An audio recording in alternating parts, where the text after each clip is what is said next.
Hello, and welcome to episode 3 of the Very Metal Diary of Cleo Howard, 1997. Saturday, 1st of February.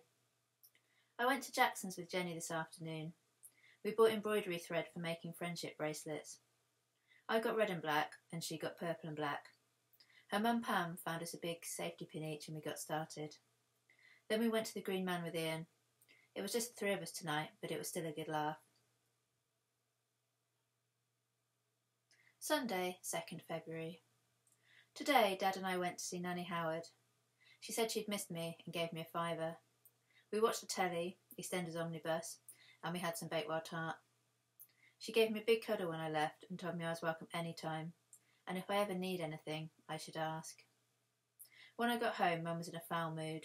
She started moaning about all sorts of irrelevant stuff. She said the music I listen to encourages drug-taking and Satanism. I showed her the lyrics to Black Sabbath's After Forever from Master of Reality, and I put my hand over the lyrics to Sweet Leaf. This placated her a bit.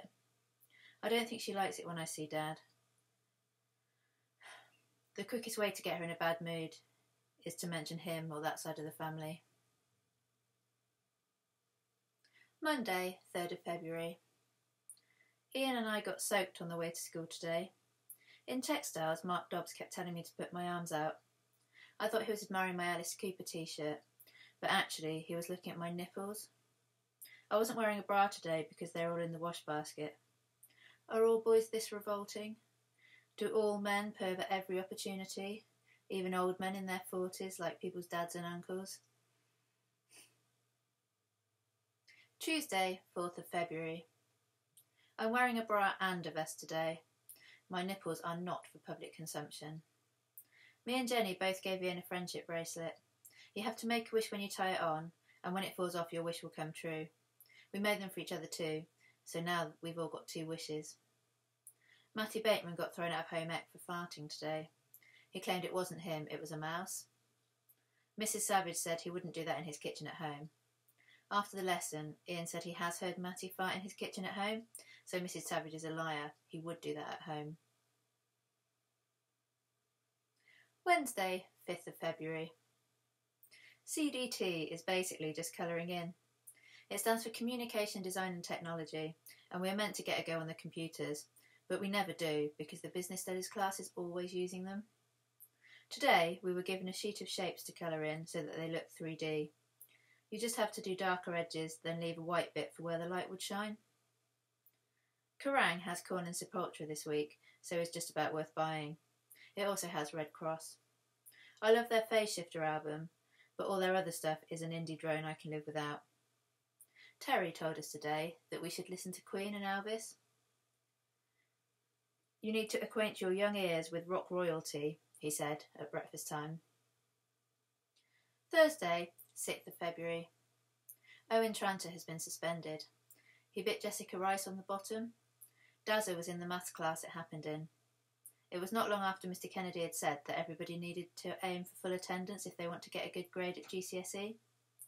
If Owen fails maths, it will turn out that his biting Jessica on the arse has bitten him in the arse. I did my English homework and my German homework at Jenny's kitchen table. English was just reading a bit of Macbeth and thinking about it. German was a list of words which we had to write the English word next to. I did the German stuff, while Jenny read Macbeth out loud, so we were done in half the time. One of the German words was Schwarzwälder Kirschtorte, which I can always remember because it's Black Forest Gatto. I hope one day I get to go to Germany, and I hope I get to eat an authentic Black Forest Gatto. Mum wouldn't let me go on the German exchange trip. She said it was too expensive and it wouldn't be convenient to have a German child stay with us because she has to work 3 days a week.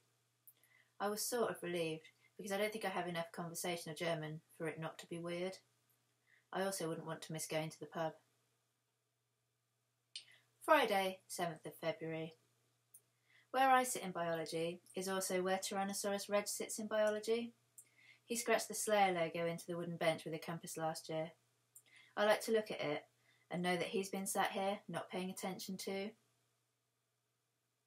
Today, when I got to biology, some awful pleb has crossed this out and written girl power with a permanent marker over the top of it.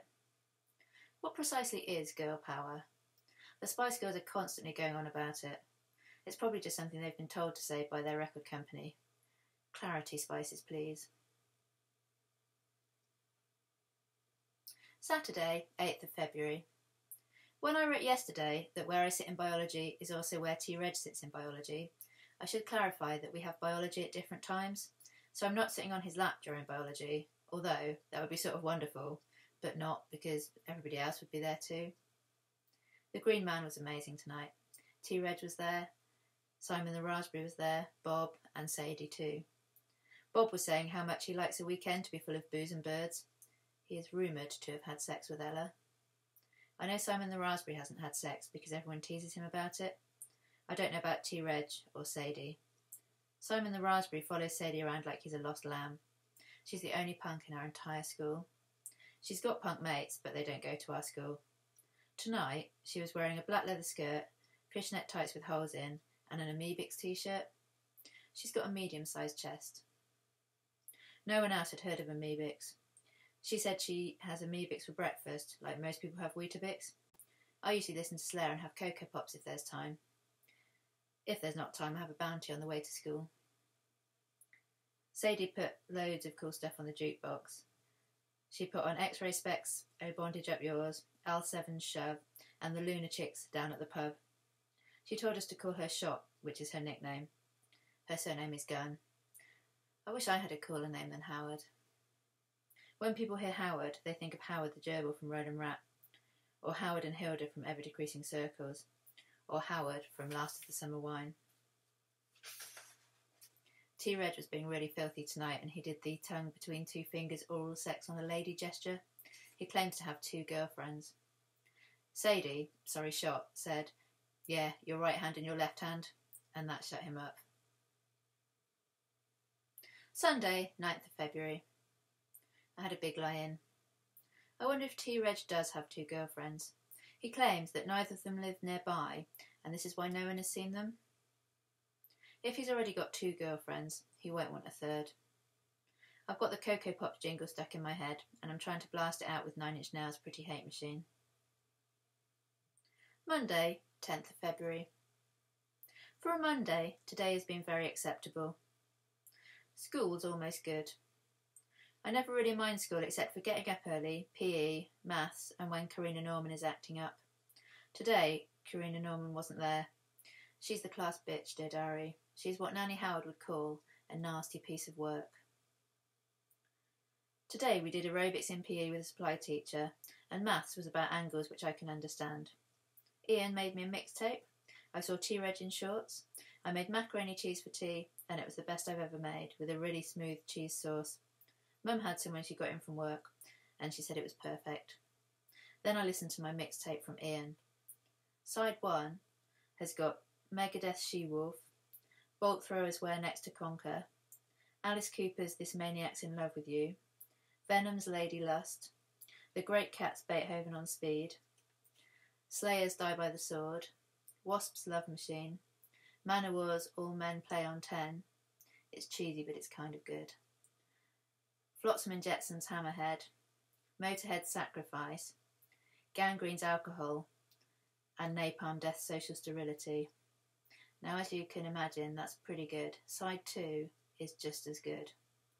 Side 2's got Iron Angels, The Metallion, Alice Cooper's You're My Temptation, Wasps Shoot from the Hip, Dismember's Bleed for Me, Slayer's Temptation, Napalm Death's My Own Worst Enemy, Gangrene's Voices Carry, Venom's Live Like an Angel, Manowar's Pleasure Slave. Careful listening to this when Mum's around. It starts with sex noises. Sepultura's Refuse Resist, ZZ Top's Legs, and Motorhead's Beer Drinkers and Hellraisers. There's a bit in Love Machine where it sounds like Blackie Lawless is singing My Dick Runs Through My Fingers, but actually it's Magic Runs Through My Fingers. I like the Venom, and without them we wouldn't have Slayer, but a lot of their stuff sounds like it's been recorded in a cupboard in a hurry. Tuesday, 11th of February. Owen Tranter is no longer suspended. He's going out with Jessica Rice. I hope they get married and tell their grandchildren how they met and fell in love. Donna's tampon fell out of her bag today. I put my foot over it and kicked it over to her discreetly. Donna's always alright to me, and I know if Karina and Norman saw it, she'd make a fuss. She'd probably shout, "You've dropped something, Donna," so that everybody would look round. I have a lot of the same lessons as Ian and Jenny, but we usually get split up or made to sit alphabetically, and so quite often I end up sitting by Donna. Her surname is Harlow. So I end up next to her in German and quite a few other lessons. She likes rap and hip-hop, but that's preferable to the Spice Girls or Oasis. She's snogged quite a few boys already. Today is Pancake Day. I hope by next Pancake Day my chest isn't flat. Wednesday, 12th of February. I went round Ian's and we listened to Slayer's Show No Mercy. I think Die by the Sword is my favourite track, but maybe that's just because it's familiar from my mixtape. It's so exciting it's enough to distract you from your homework. T-Reg, Bob and Simon the Raspberry were discussing the girls at our school with Ian. Ian said that me and Jenny are two of the fittest girls in our year, but I'm a bit too quiet and Jenny's a bit too posh. I wish Jenny and I could each swap a bit, so that she was a bit less posh and I was a bit less quiet. Also, Bob has done it with Ella. Kerrang is brilliant this week. There is a picture of Pete Steele in a vest. I'm going to need a cold shower and then another cold shower. It's given me a special feeling in my lady place. Thursday, 13th of February. School was brilliant today. There is some building work being done at the sports centre. Dear school governors, why don't you spend your money on something better, which we actually want, like more computers? But that's just by the by. So, there's some work being done at the sports centre, and as I was walking to maths, with the rather unhurried stride of someone who doesn't really mind if they arrive late, I saw a long-haired builder wearing an Exodus t-shirt. After maths, Jenny and I walked back past again slowly, and she pretended to drop her bag. I would never think of that, or even if I did, I probably wouldn't dare do it. The long-haired builder looked up and smiled at us. He's got one continuous bushy dark eyebrow, but I don't care, I still would. I went to Jenny's after school. We had no homework, so went straight upstairs. Jenny has got a much cooler bedroom than mine. For a start, it's bigger, and it's also painted black and purple. Mine is covered in posters, but the wallpaper underneath has clouds and rainbows on it. I chose it ages ago, when I was obsessed with the Care Bears. In Jenny's room, there is a Barbie dressed in black PVC hanging from the ceiling. This was a practice go at a school textiles project that she got forced to change by Mrs. Savage. Jenny also has a skull candle and a lava lamp, which her parents bought years ago. But the main way that Jenny's room is cooler than mine is that she's allowed to have men in her room. She walked home with Dazza yesterday and he wanted to borrow a Cradle of Filth CD, and her mum didn't mind him going upstairs to get it. She's had Dazza sat on her actual bed in her actual room. The only males to have seen the inside of my room are Dad and Ian wasn't actually technically allowed, it's just that when Mum's out, I'm unbollockable. Jenny's bedroom is practically a boudoir. Friday, 14th of February. Now, as you know, dear diary, Friday, the 14th of February, is also Valentine's Day. I got a card, an actual Valentine's card, and it's definitely not from anyone in my family being nice. It came in the post, and I found it before Mum, who doesn't believe in love anyway. Before you get too excited though, dear diary, my name was spelt wrong. The card was addressed to Chloe Howard, so whoever it is, they can't be an intellectual fireball. But maybe they're really fit, or they've got a motorbike, in which case it just won't matter. Ian also got a card. He hopes it was from Natalie West, but she claimed to have sent no cards. I think it was probably from Charmaine Payne. She looks at him like he's a Malibu and Diet Coke with a cherry and an umbrella in it. Red Dwarf was really funny tonight. Crichton made the Arnold Rimmer experience because they're all missing Rimmer since he's gone off to be the new ace Rimmer.